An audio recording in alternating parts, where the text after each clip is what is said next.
ခိုင်တိုင်းရင်းသားနေတိုးကိုတမိုင်းမှာရခိုင်ပြည်သူတွေအယံမုံတီးနာကြီးတဲ့ရခိုင်ပြည်ကိုကျူးကျော်ခဲ့တဲ့ဘိုးတော်ပဒုံမင်းအနေနဲ့တရုတ်ဆောင်ခိုင်းထားတာဖြစ်ပါတယ်။မင်းအောင်လှိုင်သမီးခင်တီတီတက်မွန်က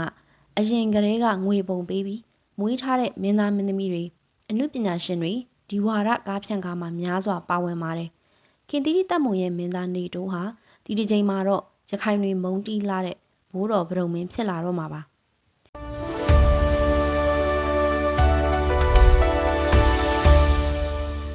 ပြီးခဲ့တဲ့ match လခန့်ကစတင်ပြီးပြည်တွင်းကရုပ်ရှင်ရုံတွေမှာတင်သမျှရုပ်ရှင်ဇာတ်ကားတိုင်းလူမဝင်တာရုပ်ပြက်စင်ပြက်ဖြစ်လာခဲ့ပါတယ်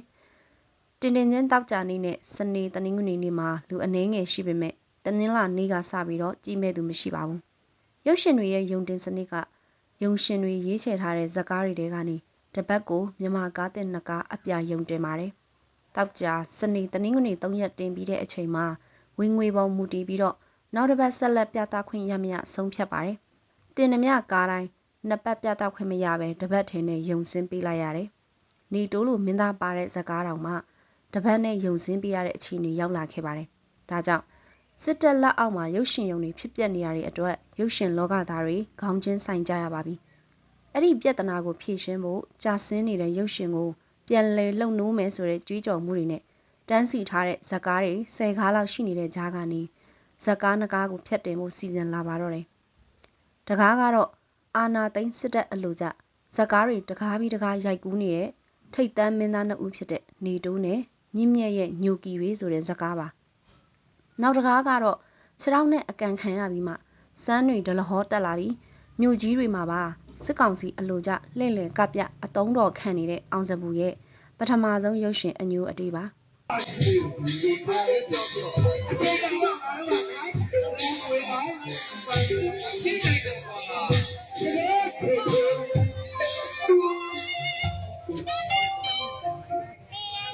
နှစ်ကားလုံးကိုတော့အာနာဒိန်းစစ်ကောင်စီ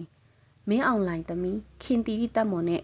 ၎င်း၏လောက်အခန့်ခရိုနီတွေရဲ့ TMW ရုပ်ရှင်ထုတ်လုပ်ရေးနဲ့ဖူးဖူးရုပ်ရှင်ထုတ်လုပ်ရေးတို့ကထုတ်လုပ်ထားတာဖြစ်ပါတယ်။ဖူးဖူးရုပ်ရှင်ထုတ်လုပ်ရေးကိုတော့ခင်တီတီတက်မွန်နဲ့လုပ်ငန်းအတူတွဲလုပ်နေတဲ့ရွှေမန်းကသူဇနီးဒေါက်တာဖူးပွင့်ခိုင်နာမည်နဲ့ထူထောင်ထားတာဖြစ်ပါတယ်။စစ်ကောင်စီဟာဇက်တပင်ဘက်ကနာမည်ကျော်နှစ်ဦးလုံးကိုပါသူတို့ရဲ့ဝါဒဖြန့်ချီရေးခွင့်ရက်တွေထဲမှာတင်သွင်းထားပြီးဖြစ်ပါတယ်။အာနာသိန်းကောင်းဆောင်သမီးရဲ့ကြောထောက်နောက်ခံတဲ့ရွှေမန်းအင်ပါရာဟာစစ်တပ်ဝါဒဖြန့်ချီရေးအတွက်ကုန်းမောင်ခေရုပ်ရှင်ကိုလည်းကြက်သိန်းပေါင်းသိန်းချီအကုန်ကြခံကရိုက်ကူးဖို့ပြင်ဆင်နေပြန်ပါတယ်။ဒီဇက်ကားဟာစစ်တပ်အလို့ကြဘလောက်တောင်ဝါဒဖြန့်ချီရေးတွေပါလိုက်မလဲဆိုရင်ရခိုင်တိုင်းရင်းသားနေတိုးကိုတမိုင်းမှာရခိုင်ပြည်သူတွေအယံမုံတီးနာကြီးတဲ့ရခိုင်ပြည်ကိုကျူးကျော်ခဲ့တဲ့ဘိုးတော်ပဒုံမင်းအနေနဲ့တရုတ်ဆောင်ခိုင်းထားတာဖြစ်ပါတယ်။မင်းအောင်လှိုင်သမီးခင်တီတီတက်မွန်ကအရင်ကတည်းကငွေပုံပေးပြီးမွေးထားတဲ့မင်းသားမင်းသမီးတွေအမှုပညာရှင်တွေဒီဝါဒကားဖြန့်ကားမှာများစွာပါဝင်ပါတယ်။ခင်တီတီတက်မွန်ရဲ့မင်းသားနေတိုးဟာဒီတစ်ချိန်မှာတော့ရခိုင်တွေမုံတီးလာတဲ့ဘိုးတော်ပဒုံမင်းဖြစ်လာတော့မှာပါ။စစ်တပ်လက်အောက်မှာမြမရုပ်ရှင်တွေဘာကြောင့်လူမကြည့်တော့တာလဲ။အရေးအသွေးညံ့တာတွေပေါ်ကားတွေစတဲ့အကြောင်းရင်းတွေကတော့အသင့်မဟုတ်တော့ပါဘူး။လက်ရှိရုပ်ရှင်ကြီးပရိသတ်တွေဘာတွေဖြစ်နေမလဲဆိုတာကိုတော့ရုပ်ရှင်သမားတွေစဉ်းစားကြည့်ကြဘူးသလား။နိုင်ငံတော်ဝန်စစ်တပ်ကအိမ်တွေကိုမိရှို့ကျောင်းတွေစေယုံတွေကိုဘုံကျဲ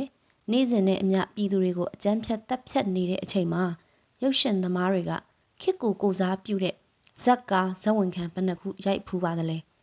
အဖိနှိတ်ခံပြည်သူတွေကိုကိုစားပြုပြီးခေတ်ကာလကိုထင်ဟပ်တဲ့အမှုပညာဘယ်နှခုထုတ်လုပ်ဖူးပါသလဲရန်ကုန်လိုမြို့ကြီးမှာတော့နေအိမ်ပေါ်တက်ပေါ်တာဆွဲဖမ်းဆီးတာတွေရှိလာတဲ့အချိန်မှာလူငယ်အများစုကရုပ်ရှင်ကိုစိတ်ဖြောင်းဖြောင်းလာကြည့်နိုင်မယ်လို့ထင်ပါသလားတက်ပြီးရင်တက်နေတဲ့ကုန်စည်နှုန်းနဲ့တဟုန်ထိုးကျဆင်းနေတဲ့မြမငွေတန်မိုးတွေကြောင့်ခက်ခက်ခဲခဲရုန်းကန်နေရတဲ့ပြည်သူတွေဟာရုပ်ရှင်လာကြည့်နိုင်မယ်လို့မျှော်လင့်နေပါတော့လားဒါဆိုရင်တော့ရုပ်ရှင်သမားတွေစေးတောက်ဖို့လိုအပ်နေပါပြီမကြခင်ရုပ်ရှင်တွေယုံတယုံမီဒီယုံပိတ်ရမယ့်အနေအထားရောက်ရှိလာဖို့အတော်လေးနီးကပ်နေပါပြီပြင်ဆင်ထားကြပါ People Spring လူထုຫນွေဦးသတင်းမှာတင်ဆက်ထားတဲ့စောင်းပါရှင်ဝစီယာရေးသားသည့်ဇက်မင်းသားကိုအကူအညီတောင်းလာရတဲ့စစ်တပ်လက်အောက်ကရုပ်ရှင်ဆောင်ပါကိုဖတ်ပြခြင်းပဲဖြစ်ပါတယ်။နားထောင်ပေးတဲ့အားလုံးကိုကျေးဇူးများတင်ပါတယ်။